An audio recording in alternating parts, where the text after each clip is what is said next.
Morning everyone, hope you are doing well in your life. आज नया chapter और एक ऐसा चैप्टर जो बहुत स्कोरिंग होता है। स्कोरिंग क्या, 4 मार्क्स का आता है, 4 में से 4 मार्क्स आ सकते हैं। बहुत इजी चैप्टर होता है और ये चैप्टर 2 दिन का से ज़्यादा का चैप्टर नहीं होता है। ट्राई करेंगे कि हम आज एक ही दिन में इसको ख़त्म करने की कोशिश करेंगे। इस चैप्टर का नाम है common size and comparative financial statement.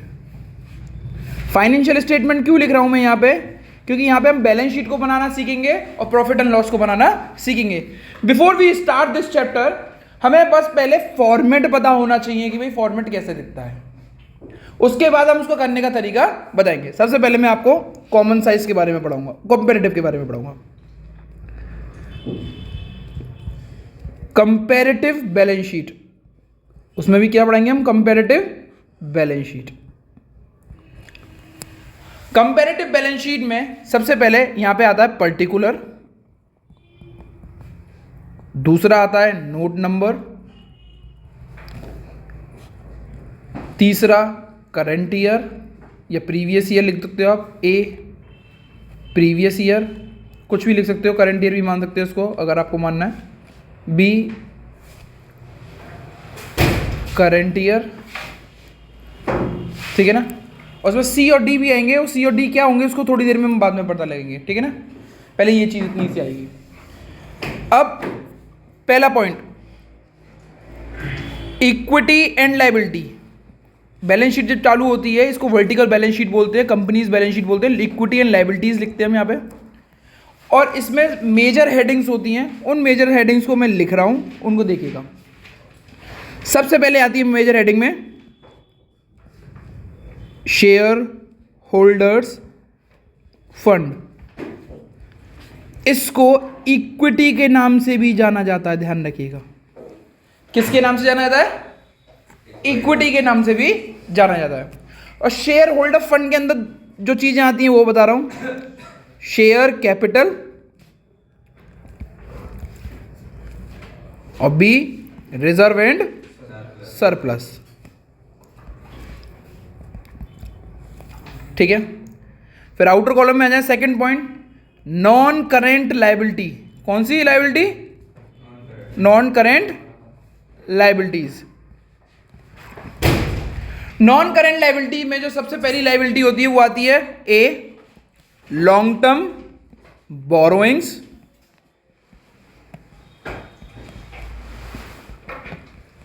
B long term provision.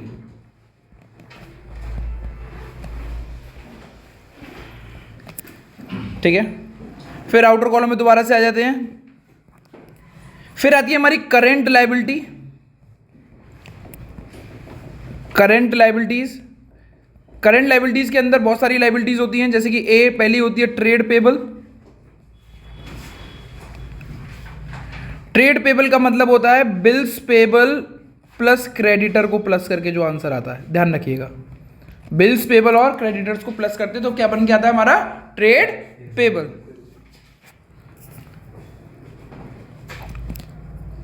दूसरा शॉर्ट टर्म बोरोइंग्स,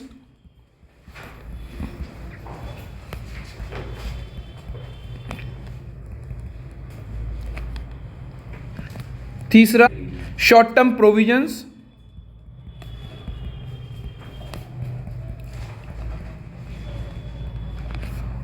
चौथा other current liabilities.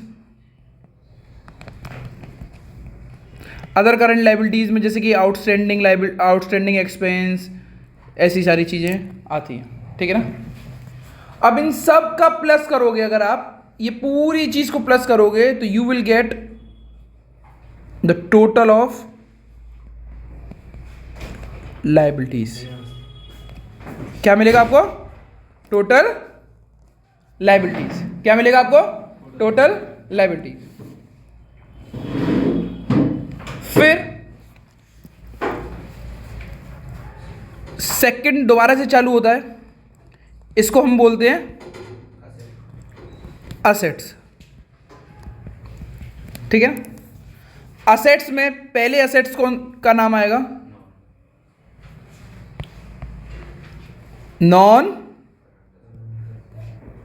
Non current assets.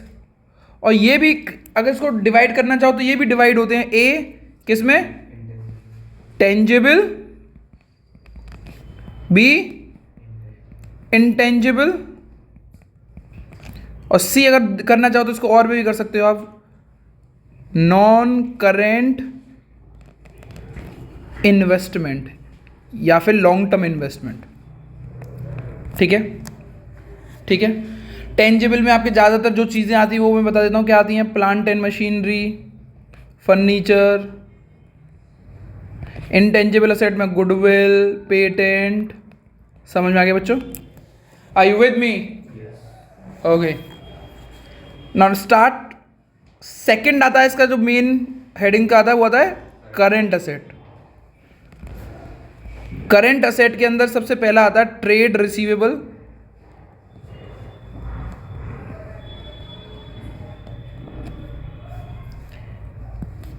Inventory.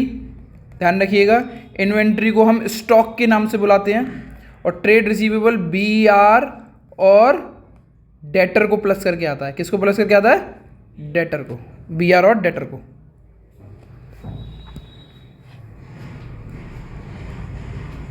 ठीक है बेटा।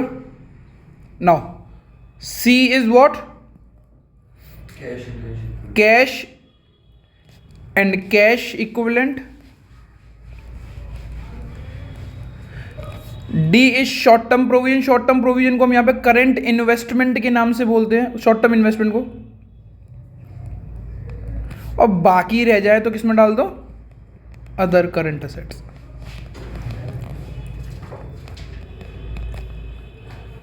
कैश एंड कैश इक्विवेलेंट में बैंक और कैश आते हैं, ध्यान रखिएगा। इन सबको प्लस करते हैं तो हमारे पास क्या निकल के आती है? Total asset.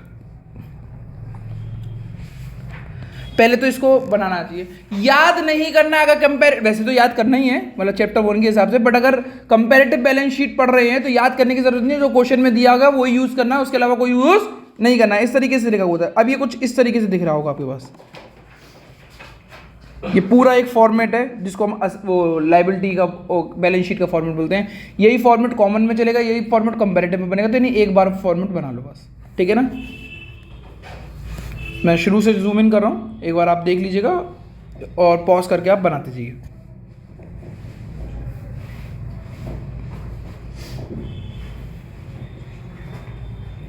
जहाँ पे भी आपको लगे वो आप पॉज कर लीजिएगा, ठीक है। बेटा ध्यान रखिएगा, ये जो 1 लिखा हुआ है शेयर होल्डर फंड, और सेकंड नॉन करंट लायबिलिटी, और तीसरा करंट लायबिलिटी, ये इसी पोजीशंस में लिखे जाएंगे। बट इनके अंदर जो चीजें हैं, जैसे long term borrowings, long term provision है, इसको आप 1 और 2 को एक्सचेंज कर सकते हो। करंट लायबिलिटी में ये 4 चीजें को ऊपर नीचे आप कर सकते हो, कोई दिक्कत नहीं है ना। इतना हो गया। अब हम चेक करते हैं ये करते कैसे इसको। सबसे पहले थे कंपेरेटिव बैलेंस शीट में आपको आपके बुक्स में ना ये प्रीवियस ईयर करंट ईयर का बैलेंस दे रखा होगा। सी में आप निकालेंगे एब्सोलूट चेंज। एब्सोलूट चेंज का कुछ मतलब नहीं होता, बस एक ही चेंज होता है कि भाई कितना चेंज हुआ, और इसका एक ही फॉर्मूला है B माइनस ए। B माइनस ए मतलब current year minus previous year. और मैं और अच्छे से लिख दूँ, B माइनस ए की जगह पर लिख दूँ current year minus previous year, क्योंकि कभी भी आप A को B मान सकते हो, B को A कर सकते हो आप, मतलब प्रीवियस ईयर आपकी B भी हो सकती है, ठीक है ना क्वेश्चन में। तो मैं यहाँ पे फॉर्मूला लिख दे रहा हूँ current year minus previous year. और D जो आता है दैट इज परसेंटेज। क्या आता है? परसेंटेज। परसेंटेज का फॉर्मूला होता है C divided by previous year into 100। C divided by PV into 100। Minus में हो माइनस में, प्लस में हो प्लस में। ध्यान रखिएगा C is your absolute change, ठीक है ना। अब ध्यान रखिएगा, बच्चे ज़्यादातर सॉल्व कैसे करते हैं? ऐसे सॉल्व करिएंगे, मतलब कोई वैल्यूज ऐसे लिखाएंगे 1 2 3 4 ऐसे करके भर जाएंगे। इधर का ये कराएंगे, इधर का ये कराएंगे, और पेपर एंड होने को आ रहा होगा, ये वाली लाइन को D को नहीं कर पाएंगे, और सोचेंगे 4 में से 3 तो मिल ही जाएंगे, 3 कॉलम तो भर ही दिए हैं, मतलब एक तरीके से रोज़ भर दिए हैं। तो आंसर यहाँ पे आपका गलत हो चुका है। आपको 1 रुपया भी नहीं मिलेगा। आपको हमेशा क्वेश्चन को अटैम्प्ट जो करना है वो किस तरीके से करना है? 1 2 3 4, समझ में आया? 1 2 3 4. Go ABCD, not 1 2 3. You know what is ABCD? ABCD go like this. ABC go like this, and 1 2 3 go like this. इसके ऊपर हम क्वेश्चंस करेंगे. पहले हमने कंपैरेटिव बैलेंस शीट पढ़ लिया है. अब एक बार और फॉर्मेट भी पढ़ लिया हमने बैलेंस शीट का. एक बार फॉर्मेट हम पढ़ के देखते हैं प्रॉफिट एंड लॉस का. ठीक है ना? स्क्रीन पे देखते हैं, करते हैं. लिखिए comparative balance sheet, comparative P and L, comparative profit and loss statement.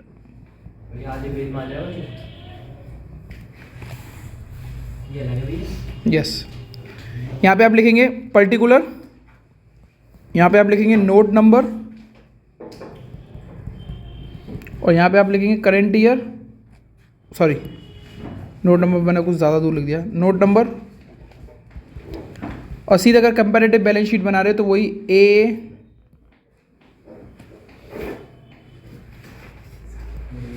Current year, previous year, current year,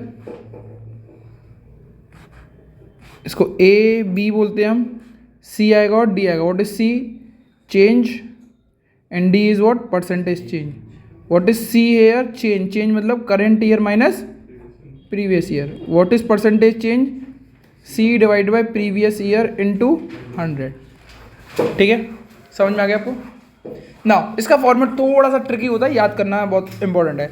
इसके फॉर्मेट में जहाँ पे भी मैं रोमन नंबर्स लिखूँ बेटा, वो चीज़ें इंपॉर्टेंट होती हैं. कुछ स्कूल्स में आपको, जैसे कि सपोज करो ये रोमन नंबर्स को मैं 5-7 लिखूँगा, नंबर्स लिखूँगा, और पेपर में ना कोई क्वेश्चन आएगा उसमें 3-4 ही आएंगे, तो बच्चा उन 3-4 को ही लिख के आएगा. नहीं, आपको ये सारी की सारी हेडिंग्स याद होनी चाहिए. भैया मैं नहीं समझ पाया, आई रिपीट वंस अगेन, मैं क्वेश्चन कराता हूँ, उसमें आपको अच्छे से और समझ में आ जाएगा. फॉर्मेट बनाऊँगा. जैसे पहला फॉर्मेट होता है रेवेन्यू फ्रॉम ऑपरेशन. पहला पॉइंट होगा रेवेन्यू फ्रॉम ऑपरेशन. इसका अपनी भाषा में नाम होता है नेट सेल. बिजनेस में जो कमाई होती है सबसे मेन कमाई होती है नेट सेल से. अब ये 1 लिखा हुआ है मैंने रोमन नंबर में, तो ये याद करना पड़ेगा आपको. दूसरा अदर इनकम, और किसी चीज़ से इनकम आई हो, discount received, commission received, rent received, non operating incomes होती हैं मोस्टली, ये आपकी इधर आती है. अब यहाँ पे रोमन नंबर लिखा हुआ है तो ये भी आपको याद होना चाहिए. तीसरा रोमन नंबर आ रहा है टोटल रेवेन्यू. क्या चीज़? Total revenue. वैसे लाइंस बना देंगे हम लोग. टोटल रेवेन्यू दे रखा है आपको.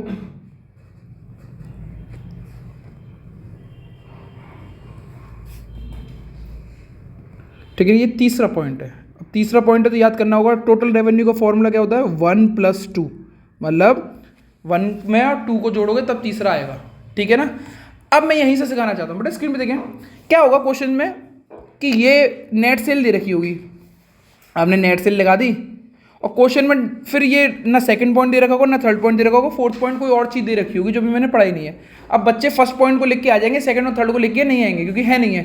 बट आपको ये अदर इनकम लिख के आना ज़रूरी है क्योंकि ये मेजर हेडिंग है.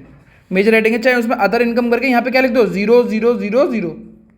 टोटल इनकम में क्या आ जाएगी? आएगी क्या कहते हैं, जो भी नेट सेल होगी उसमें अदर इनकम 0 होगी, तो मतलब total revenue is equal to क्या होगा? नेट सेल के बराबर. ऐसे करके आ जाना, बस कुछ नहीं. चौथा पॉइंट लिखते हैं बेटा एक्सपेंस. एक्सपेंस ऐसे ही आएगा फोर्थ पॉइंट में, एक्सपेंस. और एक्सपेंस बहुत तरीके के होते हैं, वो अंदर लिखे जाएंगे ABC करके. आप उनको याद करना इंपॉर्टेंट नहीं है. मेजर हेडिंग याद करना इंपॉर्टेंट है, रोमन नंबर्स याद करना इंपॉर्टेंट है, अदर नंबर्स को याद करना इंपॉर्टेंट नहीं है. कॉस्ट ऑफ मटेरियल कंज्यूम सबसे पहले आता है. ये आपकी बुक में दे रखा होगा, आए तो लिख देना, नहीं आए तो याद करने की जरूरत नहीं है. चेंज इन इन्वेंट्री आता है एक.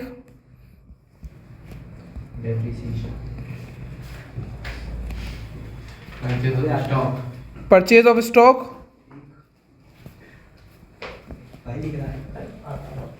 और एम्प्लॉय बेनिफिट एक्सपेंस. याद करने की जरूरत नहीं है, उसमें दिया होगा depreciation and amortisation, depreciation and amortisation, ये सारी चीज़ें आएंगी। इनको याद करने की ज़रूरत नहीं है, पेपर में आए तो लिखना, नहीं आए तो मत लिखना। और इन सब का टोटल करोगे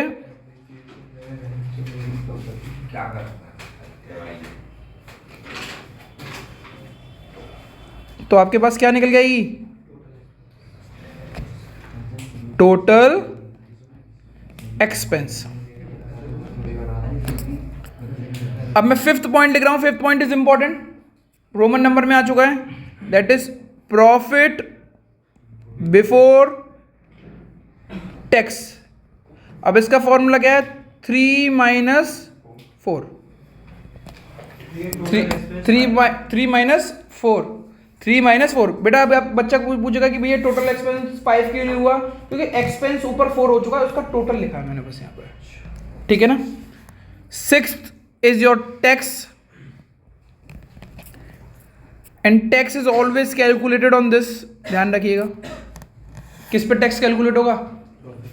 टैक्स कैलकुलेट किस पे हो रहा है? प्रॉफिट बिफोर टैक्स पे। Then you will get another answer, profit after tax. इसका फॉर्मूला है फिफ्थ माइनस सिक्स्थ। बस खत्म, इतना करोगे आपका काम हो गया।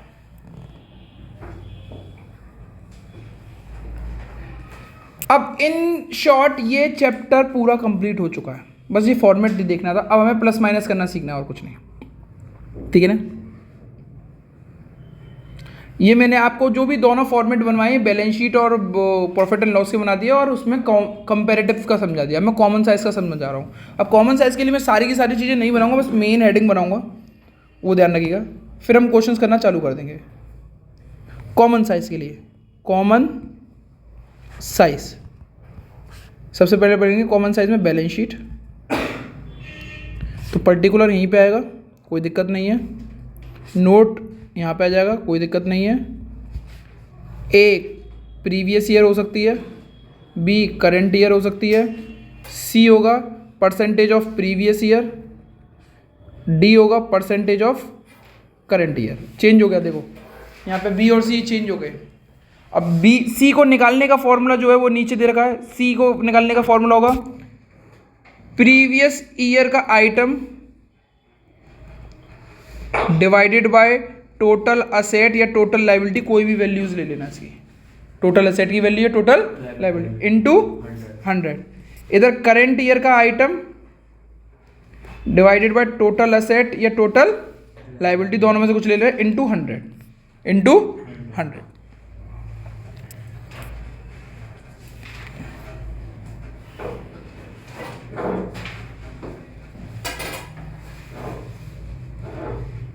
ठीक है बेटा।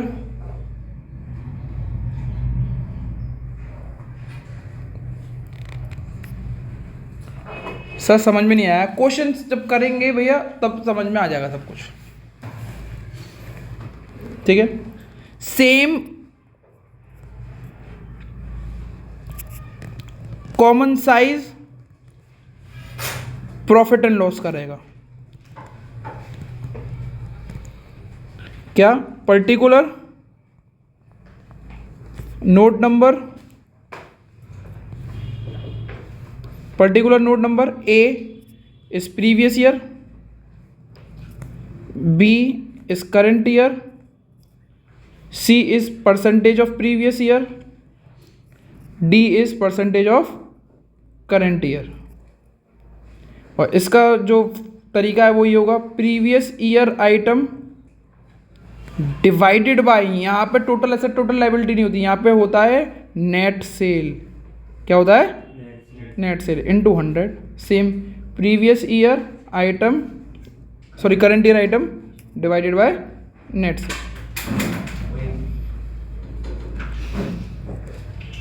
बस इतना सा क्वेश्चंस करने हैं और कुछ नहीं करने हैं। बहुत इजी क्वेश्चंस आते हैं, बस इसका कैलकुलेशंस होती है और कुछ नहीं होगा, ठीक है।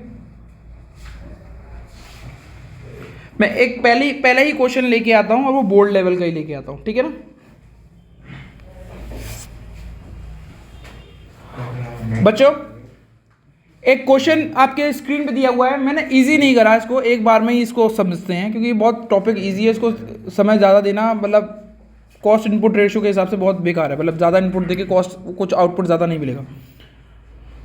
अगर आप इस क्वेश्चन को देखें तो इसमें पूछा गया भैया कंप्लीट द कंपैरेटिव स्टेटमेंट, मतलब कंपैरेटिव स्टेटमेंट है।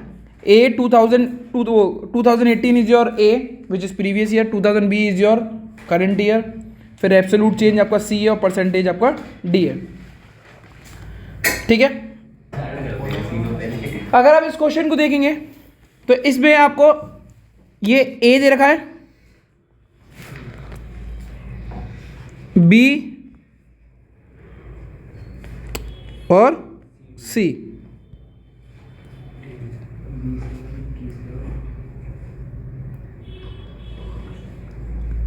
सी एंड डी। ठीक है, अब पहले ए को सॉल्व करते हैं। मैंने आपको बताया आपको रोज के हिसाब से करना है, कॉलम के हिसाब से मत करिएगा। इधर देखिए ये 20 लाख है, ये 21 लाख है, तो भाई ये कितना होगा, ये कितना होगा, तो भाई सी का फॉर्मूला है, सी का फॉर्मूला क्या है, current year minus previous year, तो 21 लाख माइनस 20 करोगे तो कितना आएगा, ये 1 लाख आ गया।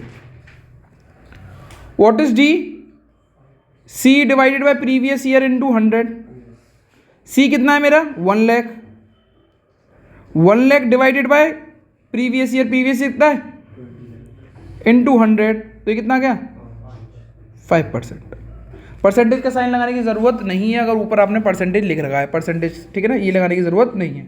ठीक है, इतना ईजी होता है ये। प्लीज़ मैं आपको थोड़ा सा, आप स्क्रीन को पॉज कर रहे हैं और इस क्वेश्चन को पूरा करने की अटेम्प्ट करने की कोशिश कर रहे हैं। ठीक है ना, ठीक है। अब आपने ये सॉल्व करा, अब आप पे अगर नहीं सॉल्व हो पा रहा है तो स्क्रीन पे देखें, और सॉल्व हो गया तो दोबारा चेक करने की कोशिश करें। अब आपके पास ये 30,000 रुपये दे रखे हैं, बहुत ही बढ़िया, 2 लाख रुपये दे रखे हैं, 30,000 दे रखे हैं, तो अब आपको चाहिए क्या चीज़, बी निकालने के लिए। तो बी निकालने के लिए हम क्या कर सकते हैं, अब ये इतना ईजी है कि भाई हमने सी निकाला कैसे था, C is equal to B minus A, हाँ है ना। सी कितना दे रखा है आपको 30,000, बी कितना दे रखा है वही निकालना है, ए कितना दे रखा है आपको 2 लाख का। भैया क्या है बोल रहे हो ये, मैंने कहा ये होता है ए, ये होता है बी, ये होता है सी, ये होता है डी।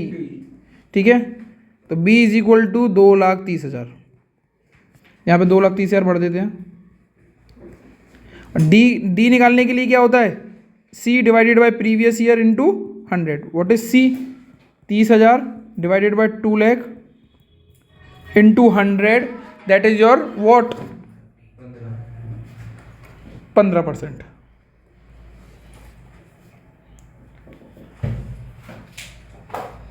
नहीं उठाना तेरा फोन, इस तरीके से कराया था। फॉर्मूले पता है आपको, 2 ही फॉर्मूले यूज करने हैं, वो क्या यूज करने हैं, बी इज इक्वल टू वो C is equal to B minus A और percentage is equal to C divided by previous year into 100, बस और कुछ नहीं, खत्म। इसी से इस्तेमाल करते करते आ जाएगा। अब चेक करते दूसरा, तीसरा वाला पॉइंट जो है वो टफ है थोड़ा सा, जिसमें दोनों वैल्यूज़ नहीं दे रही। इसको निकालने के बहुत तरीके हैं, बट चलो हम थोड़ा सा तरीका देखते हैं। ये परसेंटेज दे रखा है, परसेंटेज का फॉर्मूला क्या हुआ है, C divided by previous year into 100, हाँ है ना। यहाँ पे परसेंटेज कितनी दे रखी है 180, सी कितना दे रखा है बेटा आपको, सी सी सी सी सी नहीं दे रखा, सी मानते हैं। प्रीवियस ईयर कितनी दे रखी है 2 लाख इंटू 100, ये 100 यहाँ पे मल्टीप्लाई में, इधर जाके डिवाइड में हो जाएगा, तो 180 डिवाइडेड बाय 100 करेंगे तो 1.8 होगा, equal to C divided by 2 lakh, 1.8 into 2 lakh equal to C, that would be how much 3,60,000। तो यहाँ पे 3,60,000 आ गया बेटा, सी में आएगा। ठीक है ना, ठीक है। अब now we will calculate B, B is what A plus C, B is equal to what A plus, नहीं भैया नहीं समझ में आया तो कोई बात नहीं, लो दोबारा समझो। C is equal to what B minus A, C कितना निकाल दिया हमने 3,60,000, बी कितना है नहीं दे रखा, ये कितना है 2 लाख, तो B is equal to 2 lakh plus 3,60,000 कितना हो गया 5,60,000। समझ में आ गया बच्चों? समझ में आ गया? समझ में आ गया? ये तो बहुत इजी सा है। ये कितना होगा? आपको एब्सोल्यूट चेंज दे रखा है और दे रखा है, तो ये तो सीधे से बस इस 1,80,000 में 1,00,000 प्लस कर दो, 2,80,000 आएगा। अब ये कैसे होगा? प्लीज़ आप फॉर्मेट को इस्तेमाल करो, B C is equal to B minus A करोगे तो आंसर आ जाएगा। हमारी लाइबिलिटी बन चुकी है, हमारी लाइबिलिटी बन चुकी है। दोबारा से बिल्कुल उसी तरीके का क्वेश्चन है। यहाँ पे 20 लाख दे रखे हैं, यहाँ पे 1,00,000 दे रखे हैं। एब्सोल्यूट चेंज कितना आएगा? 1,00,000। यहाँ पे कितना आएगा? 5%। सॉल्व करोगे तो ठीक है। बिल्कुल आपको दूसरा क्वेश्चन इस तरीके से आ रहा है। ये आपको 1,00,000 दे रखा है, ये आपको 50% दे रखा है, आपको ये निकालना है। तो ये सीधी सी बात है, ये कितना होगा? 3,00,000। कैसे बताओ भैया 3,00,000 कैसे हुआ? स्कीम में देखते हैं 3,00,000 कैसे आया, चेक करते हैं। 3,00,000 तो बहुत इजी तरीके से आ सकता है, ये कोई दिक्कत ही नहीं है। फॉर्मूला इस्तेमाल करो, आंसर आ जाएगा C is equal to what? B minus A. C आपको 1,00,000 दे रखा है, बी आपको दे नहीं रखा, ये 2,00,000 दे रखा है। B is equal to 2,00,000 plus 1,00,000 is equal to what? 3,00,000। ये बना हुआ है फॉर्मेट है? यस बना, नहीं ये फॉर्मेट आपको बनाना पड़ेगा ओके ये बना हुआ नहीं आएगा, ठीक है। ये पूरा ऐसे टेस्ट बनाना पड़ेगा आपको। और ट्राई करिएगा, जो चीज़ नहीं दे रखी है, जो चीज़ नहीं दे रखी उसको अलग पेन से करो, जो चीज़ दे रखी है उसको अलग पेन से। यहाँ पे 5,60,000 है, यहाँ पे 3,60,000 है। कितना आंसर आएगा? कितना आएगा? 2,00,000। कैसे भैया? स्क्रीन पे देखते हैं। B C is equal to what? B minus A. C कितना है? 3,60,000। शुक्र है इस बार बी दे रखा है, वो कितना देगा? 5,60,000। ए कितना दे रखा है? नहीं दे रखा, माइनस ए। तो A is equal to 5,60,000 minus 3,60,000। How much? 2,00,000। बस हो गया काम खत्म। 2,00,000, ठीक है ना। अब इसका आंसर निकाल देते हैं हम। यहाँ पे कितना आएगा? ये आएगा 180%। कैसे निकाला भैया? 3,60,000 डिवाइडेड बाई 2,00,000 करोगे तो आंसर 1,80% ही आएगा। दूसरा क्वेश्चन करते हैं। यहाँ पे बहुत ईजी है ये। यहाँ पे 11% 110% आएगा। कैसे पता भैया? 1,10,000 डिवाइडेड बाई 1,00,000 इंटू 100 कितना होगा? 1,110, ठीक है ना। ओके आज की क्लास में हम यहीं पे खत्म करते हैं। नेक्स्ट क्लास में इसके 2-3 क्वेश्चन सॉल्व लेके आएंगे जो पेपर्स में आते हैं और इस चैप्टर को खत्म करेंगे। That's it from my side. Thank you everyone. आज की क्लास यहीं पे समाप्त होती है।